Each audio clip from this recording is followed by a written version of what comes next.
Hey everyone, what's up? This is Dusty. We're going live. It's what is it? Thursday? It's Thursday. There's football on. I don't know how many people are watching this football game. I've got it up in the background, so I figured during halftime, probably bleeding into the third quarter a little bit, we'd kill a little bit of time by going through just a few Packers plays. I got a one for Cheesehead that went up yesterday. I've got one at Packer Report that's going to be great. That's going up tomorrow. But I had 4 plays left. Actually, I've got more than that, so I'll be throwing more at some point.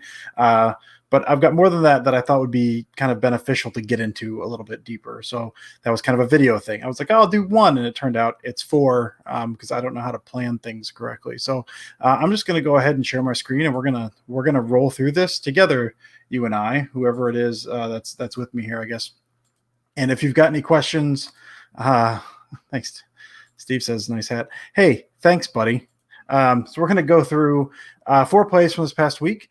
Some are good, some are not good, but I think all are interesting in one way, shape, or form. So this first one, I'm sorry, I usually try to put some context in here, down a distance, all that stuff, and I just totally forgot to put any of that stuff up before this. So it's been a day, man. So I didn't get a chance to do that, but we're going to walk through this one here. This is going to be our this is Rodgers' second interception, which I know no one actually wants to watch, but you want to watch it, I guess, because you're here, although you can drop off. That's fine. All right. So here's what we're going to do. And this is just the reason I bring this up. This is a concept that the Packers run a lot, and I talk about it a lot, but it's, I don't know, important to kind of look at again here, just to kind of understand, I don't know, the basic concept they're going for here, and the fact this is kind of one of those, like, it wasn't necessarily a failure on the Packers' part so much as it was just good defense, because the Packers run this a lot and generally have good luck with it. So we've got this 2-by-1 look, and these 2 guys over here. Now you can see they're uptight. Everyone's uptight. This looks like man-to-man with the only safety like 7 yards off the line of scrimmage, aligned to the other side. And what the Packers are going to do is something they do a lot. They got follow slant. So you got this guy here, the general idea. You run this way, you clear it out for the man behind you. So then all the man has to do behind you is beat his guy off the line, get inside position, run in, and then you throw the space. Now, you can also throw this first slants here if no one drops with it. So you kind of have that 2 options. You read, if someone runs with that one and it's man, that means the guy behind it's open. So, as we will all know, that moves him out of the way. When I did the effect, it did this weird ghost thing, which is kind of cool. Which means, okay, so he drags him away. Perfect. All he needs to do is win inside, and you've got the space to throw to, right? So he wins inside, except I mean, there's a little hand fighting there, but it's good sticky coverage. And he just gets his hand in. Adams can't haul it in.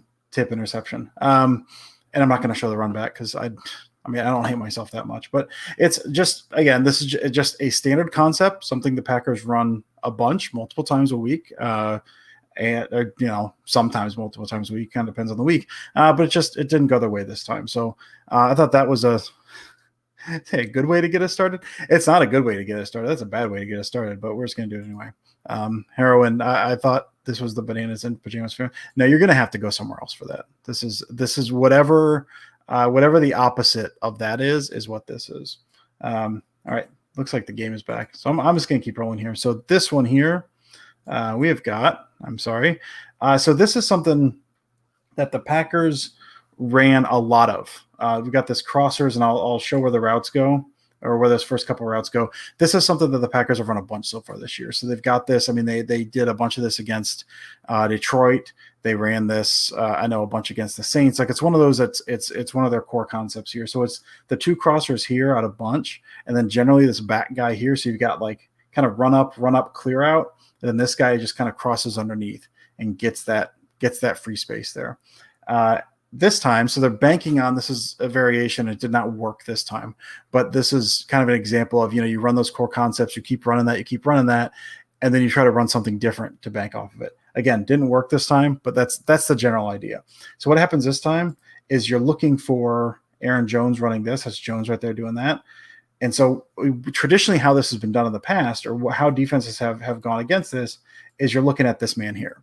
This guy generally, once he sees, and the idea is you get you show something that you've shown before. You've shown something that's familiar, and defenses feel like they've got a beat on, they can do something with. And how this has been defended by a lot of teams out of this look has been this guy here, this outmost guy will have this guy here.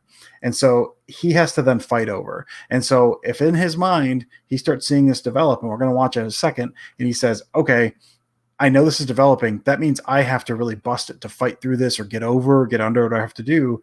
Suddenly you're running something counter to that.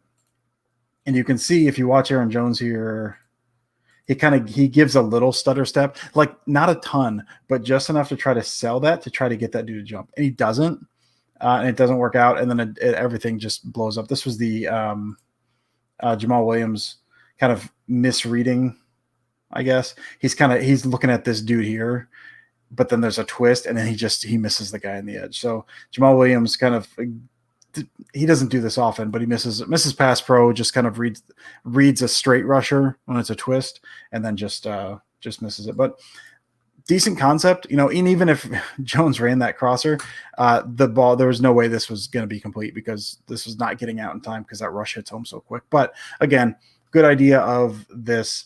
You've shown this 1,000 times, like not 1,000, but at least, 10 or so this year, which over, the first, 4 games is pretty good. And so you're doing that, and then you're trying to run something counter that doesn't work.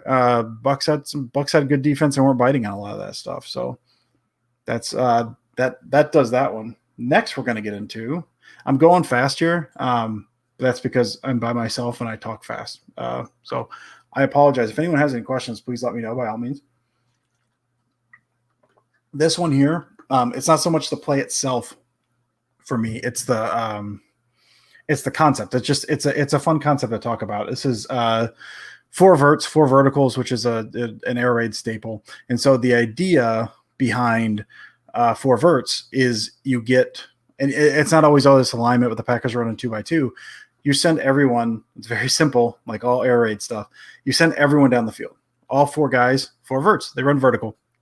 When it was originally developed, or actually when Mummy was running it, they used to just call it on the call sheet, it was 6, because they called it 6 because they thought they were going to get a touchdown every single time. So 6 points.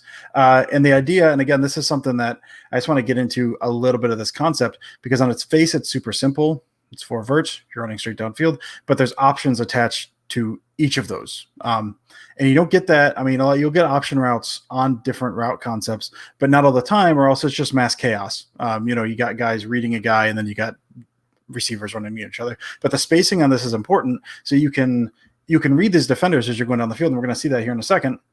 You can read these defenders as they're going down the field, and then you can adjust your route based on that. And the assumption is that then you and your quarterback are reading the same defender the exact same way, and then you kind of adjust based on that. So I think this is a very good example of that, I thought. And so I just kind of want to show that here. So we've got, again, verticals, but we've got this one curling off here, and this one actually bends a little bit. I didn't draw that in here, but we're going to kind of watch how that develops, because I think, again, it just, 4 verts is something I know a lot is talked about a lot, but I've not seen a whole lot of people like kind of talk about some of these option stuff. So I just want to get into that a little bit. So we're going to watch, and just a little bit at a time. So we will see this guy here, and we're going to watch. This is the break. All right. Rodgers is dropping back.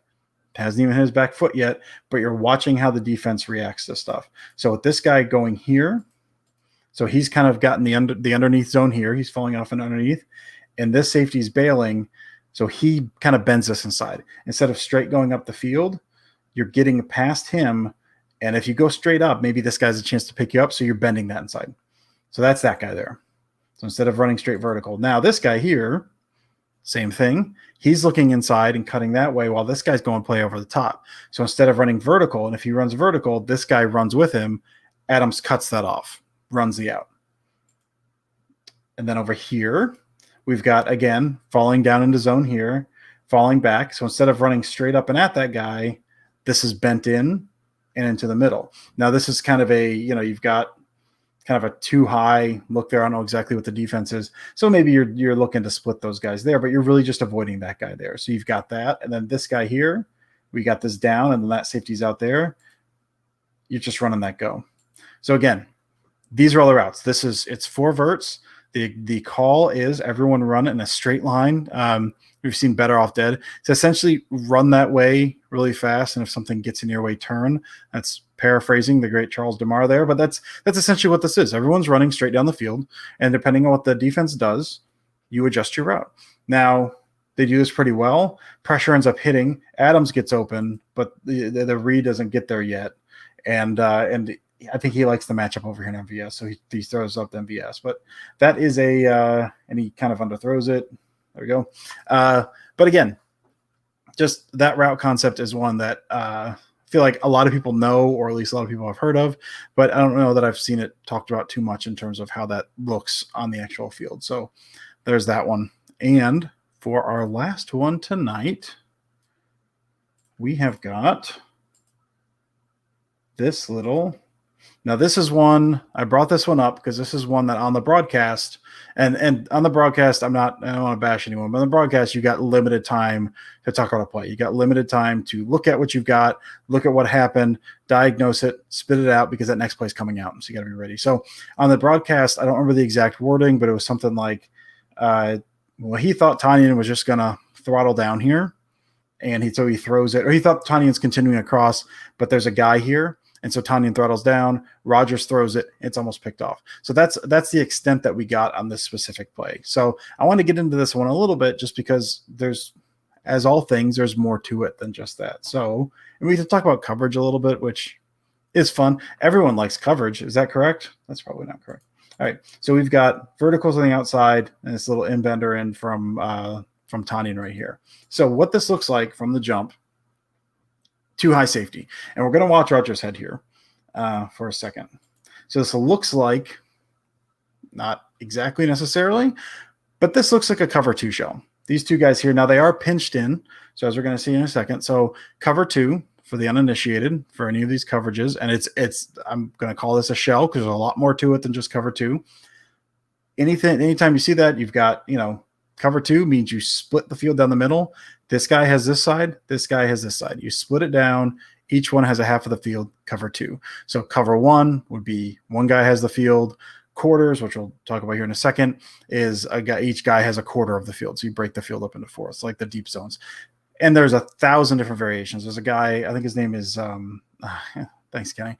I'll throw that up there. So the guy named Cameron Soren, I think his name is, and he actually wrote a book on, it's like the defensive coverage glossary or something, and it's huge and it's amazing. And there's, 1,000 variations. So when I talk about cover 2, quarters, all this stuff, it's a shell, as we'll see here. It's a very simple way to diagnose without digging into all the specifics. So this looks like cover 2 kind of, or it could be they're the only 2 men back, but really what this is, it's quarters. And this is what I'm saying. It's a little more complicated in that it's quarters, but only 2 deep, if that makes sense. So quarters, traditionally you split up the field and you got 1 quarter, 2 quarter, 3 quarter, 4 quarter, all 4 quarters.